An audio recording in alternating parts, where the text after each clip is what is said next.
வணக்கம். இப்போ நம்ம தக்காளி சட்னி எப்படி செய்யலான்னு பார்ப்போம். டக்குன்னு வெங்காயம் ஒரு 3 வெங்காயம், ஒரு 3 இல்லை 4 தக்காளியை நல்லா இந்த மாதிரி வதக்கி வச்சுக்கணும். அது கூட ஒரு பச்சை மிளகா, ஒரு துண்டு இஞ்சி, இதான் நான் இப்போ சேர்த்துருக்கேன். வதக்கக்குள்ளேயே உப்பு போட்டு நல்லா வதக்கியாச்சு. இதை ஆறட்டோன்னிட்டு இப்போ மிக்ஸி ஜாடியில் போட்டு இதை அரைக்க போகிறேன்.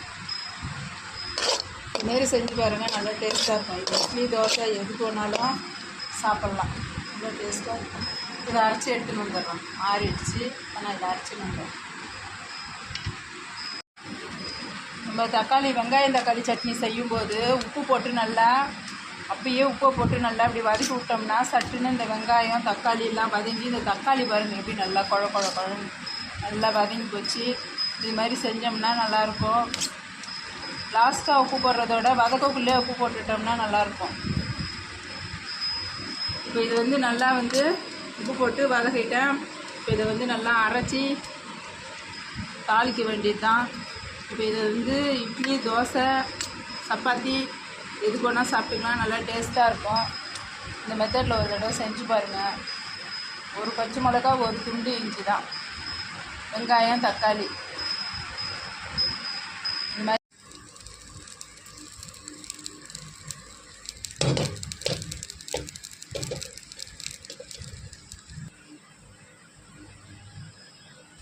இப்போ மிக்சியில் போட்டு அரைச்சி எடுத்துன்னு வந்துட்டேன். இப்போ இதை வேறு ஜாடிக்கு, வேறு கிண்ணத்துக்கு மாற்றிக்கலாம். இந்த சட்னி நல்லா டேஸ்ட்டாக இருக்கும். இட்லி, தோசைக்கு இன்னும் நல்லா சூப்பராக இருக்குது. சாப்பிட்டிங்கன்னா சப்பாத்திக்கும் நல்லாயிருக்கும். இதுமாரி செஞ்சு சாப்பிடுங்க.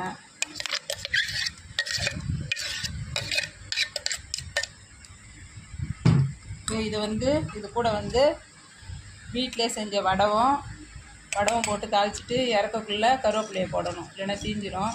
இதுமாரி போட்டுட்டு இதையும் இது கூட போட்டுக்குவோம். இந்த வடவை எப்படி செய்யணும்னு போட்டிருக்கிறேன், வீடியோவில் பாருங்கள். இது மாதிரி ஒரு சட்னி செஞ்சு சாப்பிடுங்க, நல்லா டேஸ்ட்டாக இருக்கும். இட்லி, தோசை, சப்பாத்தி எல்லாத்துக்குமே சாப்பிட்லாம். அதே செய்யுங்க. நன்றி, வணக்கம். இப்போ பூண்டு சட்னி எப்படி செய்யலான்னு சொல்லிட்டு பார்ப்போம். பூண்டு சட்னி இப்போ சளி பிடிச்சின்னு இருக்கிறவங்க, பசி எடுக்காமல் இருக்கிறவங்க, இதுமாரி கெட்ட கொலஸ்ட்ரால் இருக்கிறவங்க இதெல்லாம் சாப்பிட்டா உடம்புக்கு ரொம்ப நல்லது. பூண்டு பொதுவாகவே நோய் எதிர்ப்பு சக்தி அதிகம் உள்ள ஒரு பொருள். அதனால் இந்த பூண்டு நம்ம சமையலில் சேர்த்துக்கிறதால உடம்புக்கு ரொம்ப நல்லது. இந்த பூண்டு சட்னிக்கு பூண்டு, தக்காளி, காஞ்ச மிளகா இது 3ஐயும் வச்சு வதக்கி இப்போ நான் அரைக்க போகிறேன். இந்த பூண்டு வதக்கினோம்னா தான் அந்த பூண்டு வாசனை போகும். அதனால் சும்மா ஒரு வதக்கு அப்படியே லைட்டாக வதக்கி அரைச்சி எடுத்துன்னு காமிக்கிறேன் பாருங்கள்.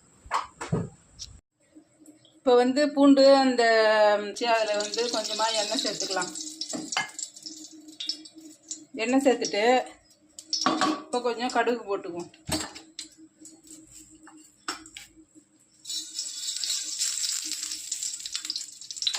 எண்ணெய் காஞ்சதும் கடுகு போட்டுருவோம்.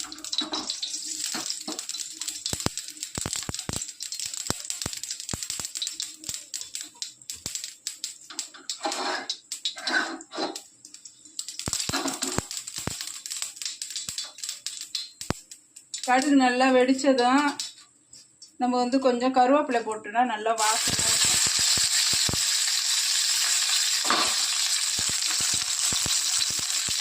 அதுக்கப்புறமா அரைச்சி வச்சுக்கணும் இல்லைங்களா இந்த சட்னியை அதில் ஊற்றி கொஞ்சம் அப்படியே ஒரு வதக்கணும். ஏன்னா இந்த பூண்டு சட்னி வரைக்கும் நம்ம வதக்கி சாப்பிட்றதுனால தான் வாசனை, அந்த பச்சை வாசனை போகும், இல்லைன்னா போவாது.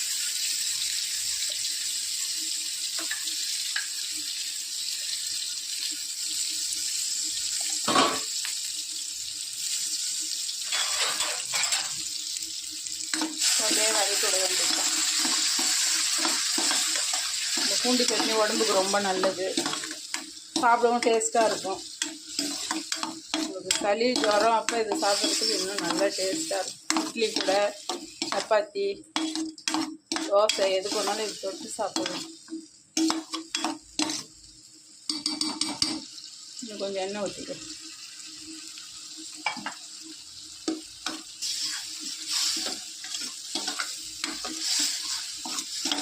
இதுமாரி செஞ்சு சாப்பிடுங்க, நல்லாயிருக்கும், உடம்புக்கும் நல்லது. நன்றி, வணக்கம்.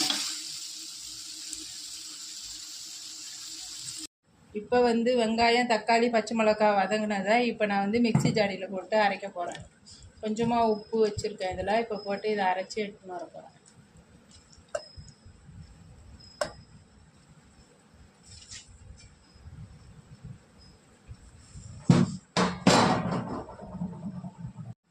வணக்கம். இப்போ பாருங்கள், நம்ம வந்து வெங்காயம் பச்சை மிளகாய் சட்னி வந்து ஒரு டேஸ்ட்டுக்காக செய்ய போகிறோம். இது வந்து இது மாதிரி வந்து காஞ்ச மிளகாய் வைக்காமல், காஞ்ச மிளகாய் இல்லாமல் செய்கிற சட்னி இது.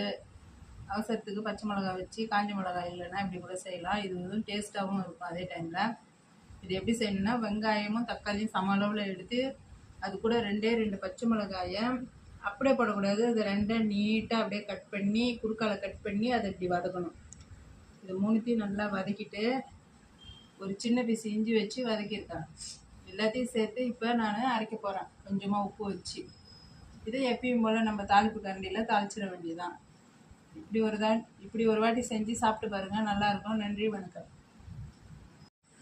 பாருங்கள், சட்னி அரைச்சிட்டோம். அரைச்சதுக்கப்புறம் இப்போ நம்ம அதுக்கு ஒரு தாளிப்பு கொடுக்கணும். அதை பாருங்கள், நல்லா கடுகு போட்டு தாளித்து எடுத்துன்னு வந்துட்டேன். இப்போ இதில் ஊற்றிட வேண்டியது. இந்த மாதிரி சட்னி செஞ்சு நல்லா சூட இட்லி, தோசை, சப்பாத்தி எது போனால் சாப்பிட்லாம். அதுமாரி செஞ்சு சாப்பிட்டா டேஸ்ட்டாக இருக்கும். அதுமாரி செஞ்சு பாருங்கள். நன்றி, வணக்கம்.